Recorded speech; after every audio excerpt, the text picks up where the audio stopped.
Hello everyone, welcome to our roadmap deep dive. Today we're going to talk about the items on our roadmap, a couple of things that might not be on our roadmap, and what we're planning for the first two updates. I'm Patrick, I'm the game director, and today here with me is Mark.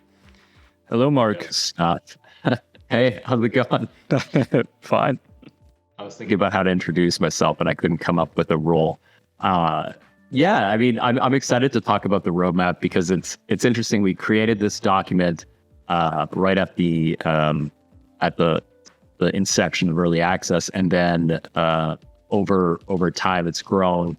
Our thinking about where the game's going, the feedback we've received, we've had a lot of opportunity to reflect on how the game's development's going to go going forward. We wanted to share that with you and make sure everyone was on board with our thinking. Yep, that sounds good. Well, let's look at the image. It's right there on the screen.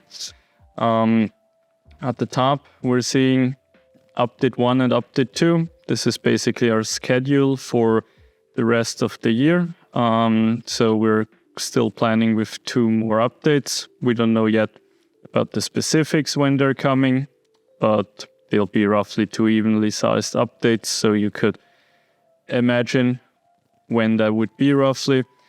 And below that, we have 2 categories. We have in production and in research is what we call them.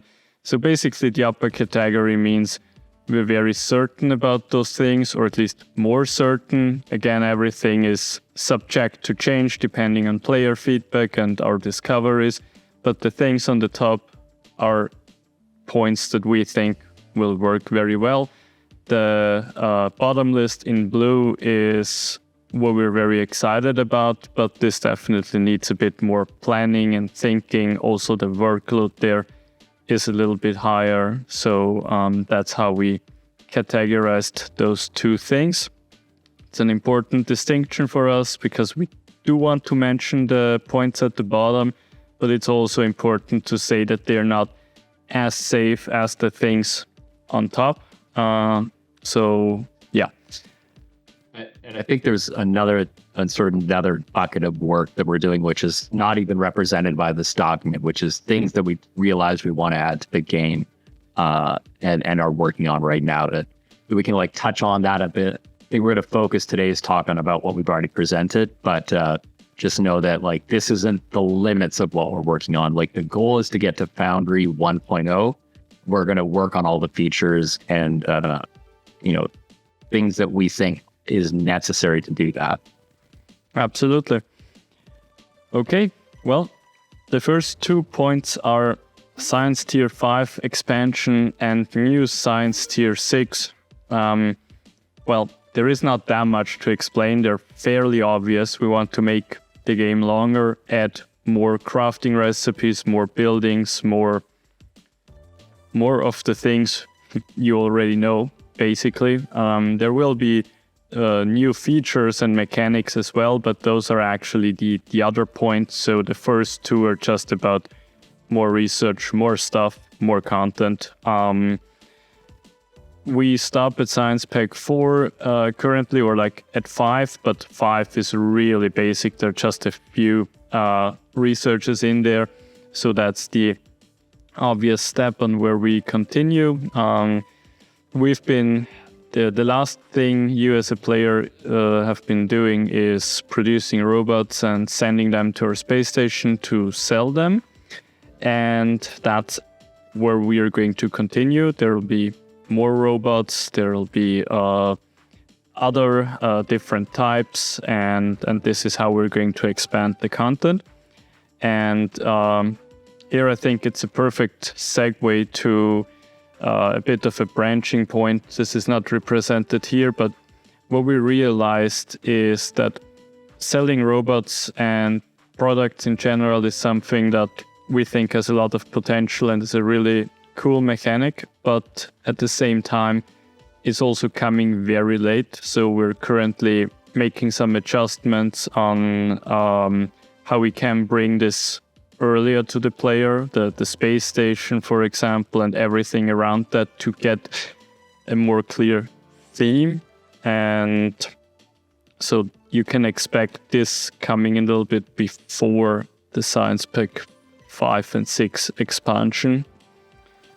Yeah, and I think that's interesting. I know you put out a Foundry Friday where you discuss some of your initial thinking on that idea, and it sparked a lot of discussion in the community, which has been both really helpful, but also mirrors a lot of our own internal discussion. Like we certainly aren't looking to like re-theme the game so deeply that it doesn't feel like Foundry anymore. We're more looking at here are the people that like didn't get it, and like, you know, the things that made our game feel generic or like just didn't sit right in our stomachs as we watched, you know, tens of thousands of people play our game and get to experience all this feedback. You know, we realized we wanted some of those elements to come earlier, so more people got to see what was really great about Foundry earlier on. But like, you know, certainly when you watch somebody get to hour 100, you really just see the delight in their eyes as they set up that burst assembly line. And so then the question became, how can we pull some elements earlier, and how can we unify our theming, especially as we grow the game into having all these other feature sets that we're going to talk about in a bit. So yeah, we're trying to solve a bunch of different problems all at the same time, and I think we're threading the needle carefully here. Yeah, well said. I think it's exactly that. We want to make the theme a little bit more clear, more central. You are there to produce and sell stuff, and that's going to be robots first and foremost. And this is what we're putting in, more focus. We also got a lot of feedback that almost everyone would be excited if more of those robots you're making can also be used in the factory. So this is something we're going to look into. I think we're not going to get to a point where every robot can be used, but I do see a lot of potential for many different robots that can be used in the factory. So that is definitely something we're looking into and adding more in that direction. Yeah, I think that's the interesting part, is that, you know, this is a foundry, right? We're building this is a galactic foundry. We're building these robots both for commerce, but maybe also for use in your own factory. And I think that, you know, it's not necessarily going to be themed so heavily into the commerce section that it allows us a little more flexibility to create interesting content. Yeah, exactly. Okay, well, maybe let's look at the next point. What do we have? The more space station features, or did you want to touch on any of the mega structures you're working on yet? I think we can look at the space station real quick. I think this is quite related to what we already said, to expand the Science Pack 5 and 6 content, and with a bit of the changes to Science Pack 1 to 4. The space station will, of course, get more depth. There will be more modules to build up that provide you with various bonuses. There will be more things to repair, generally more to do. The selling of robots currently is extremely simplified. Right now, you're just shipping the robots there, and then they're sold after a few minutes, regardless of how many you ship there. That is something we're going to adjust and add some twists. We're not going to make it annoying or anything. No worries. We always know for factory players, it's important to have some sort of predictability, where it's like people want to know how much they can sell, and they don't want some random events where like now you can sell more, then you can sell less. So like we're not going to do any of that, but like we do want to put some more depth on the commerce and how selling of different products work. I think we might talk about that more in detail in a separate video. I think that would make this one too long, but it's worth noting that there will be more space station content both about building the space station and about the commerce part of the space station. Yeah, and I think the interesting bit of the space station is it's sort of our tether to the rest of the galaxy, right? And it's also our replacement for like the end game meta game. So we have a lot of features there we have a lot of features planned for folks that want to build large factories and to reward scale. So like after you grind through the content, it's not just about reaching that final size pack. It's about building a really efficient factory to actually get the most out of this and win the game, right? So it's trying to gamify just endless play, right? Enjoying building factories. Exactly. Well, enjoy building factories is actually a pretty good segue to the next point, which is machine tuning. So machine tuning, what we meant by that is the ability to change certain properties of machines. The most important one is to speed them up. Like everyone knows that while factory gaming is about scaling up in general and build more machines, often it's just not the right time to just build 20 more of the same machine. You want to speed up the existing setup, and this is where machine tuning is going to come in. We'll add some systems that allow you to make existing machines faster. This is not going to be the only thing you can change. There are a couple other obvious ones like reduced power consumption, and we're thinking about what else we could do with machines. The way we're doing that is currently not fully decided, but we have a couple really good ideas that tie together with what we said before. It's a bit too early to reveal that, but I think it'll be revealed in a Foundry Friday. I don't know in which one, not the next one, but soon. And yeah, that's that feature. Yeah, and I think, like I know where we're going with it, but like what's interesting to me is like, or thematically, what's interesting to me is the idea that, we're not going to dictate as much how we think you should play the game. The idea that you would have other ways to make your factory more efficient than just by scaling it the way that we think you should. I think that makes it feel more like you're in control of what you're doing in Foundry. Yes. I think that's like, we have this like golden path of like how we think the game is going to be played. But I think as Foundry grows, we're going to have all these other ways and different players and different ways of experiencing this sandbox. And I think machine tuning leans nicely into that. It's also got some of the same hooks that we enjoy. Yes. We want to provide the players with more abilities to reach a certain goal. Like, sure, you can always build more machines, but you could also use the machine tuning feature to make existing ones faster. So, it's about more decisions for the player. Yeah, and I think we kind of talked about where we're going to increase the length of the game. I've seen people spend, a lot of folks are spending over 100 hours on Foundry. So it's like, it's not a short game already for many folks, but, we do want to add more depth, but we also want to add more breadth, because not everybody is going to want to put in the 200 hours. They want to have a good experience, and we want to improve that experience for the average player. Yeah, that's exactly it. Which brings us to power plants. Yeah. Well, we have quite a bit planned here. We actually already started working on them. It's a pretty big feature, so I don't know yet in which update it'll be, but we've started working on advanced power plant, which is made up of multiple modular buildings that need to be connected, and they have some interesting behaviors.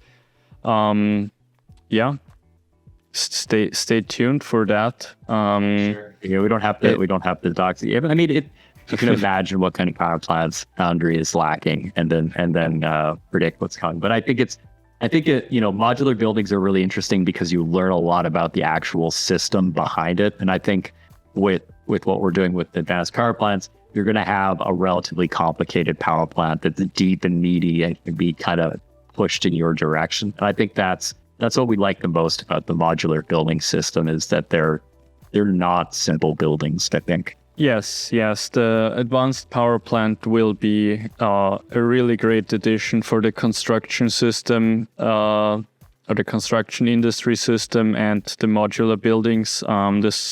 This is going to work really well, I believe, and I'm really looking forward to share that with the community.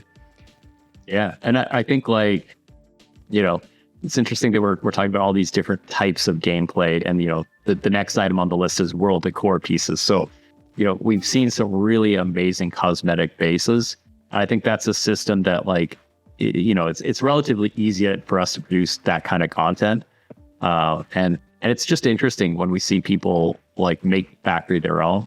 So we're going to keep producing content in that vein, ways to make your factory look the way you want.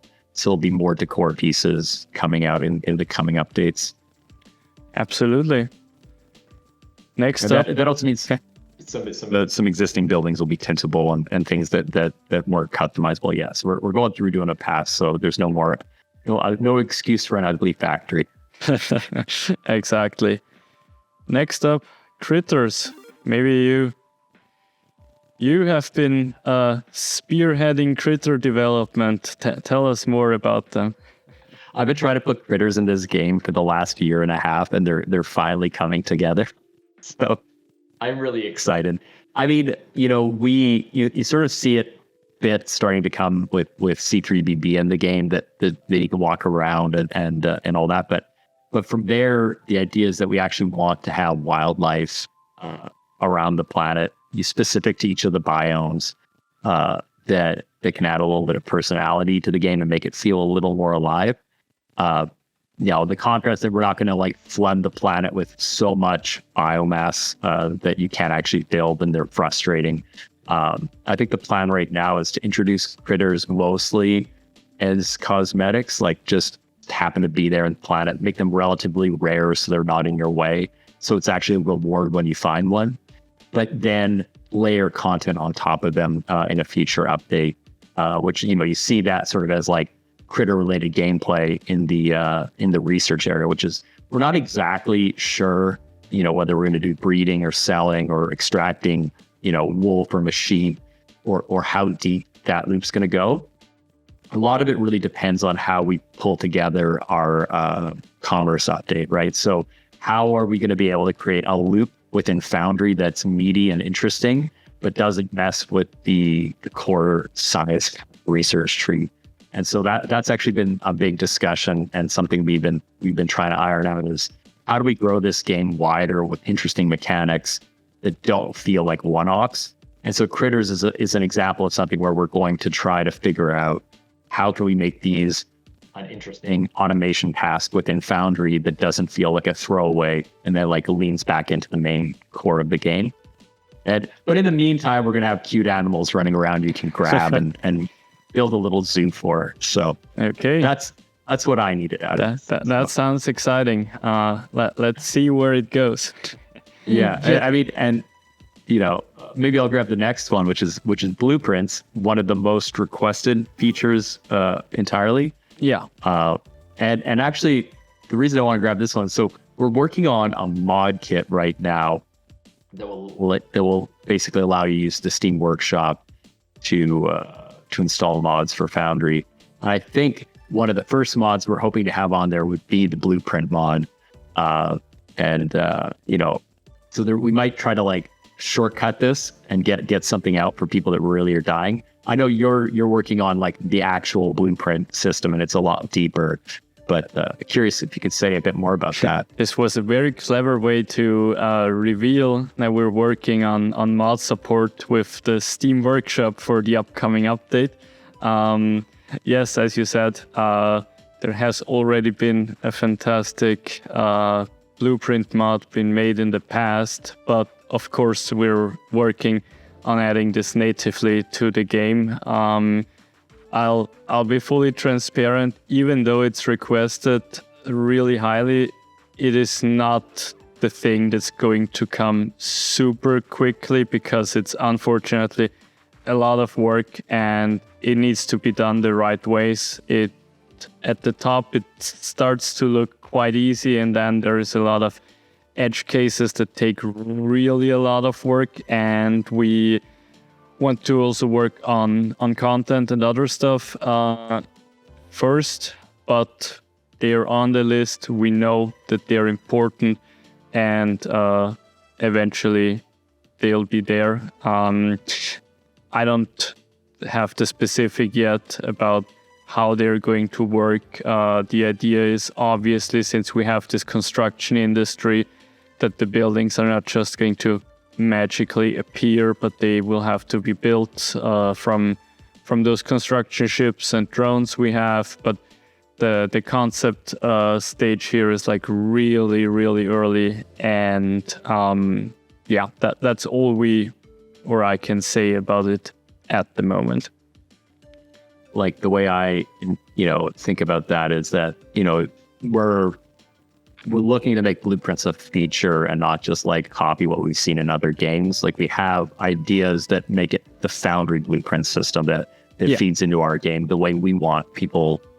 We think Blueprints make sense in our universe and the challenges we want players to have. So I think ModKit is an interesting way of giving people at least access to what they want. Which, by the way, we didn't make Blueprint mod, so no guarantee it's on the mod store. But get on our Discord and start begging for it.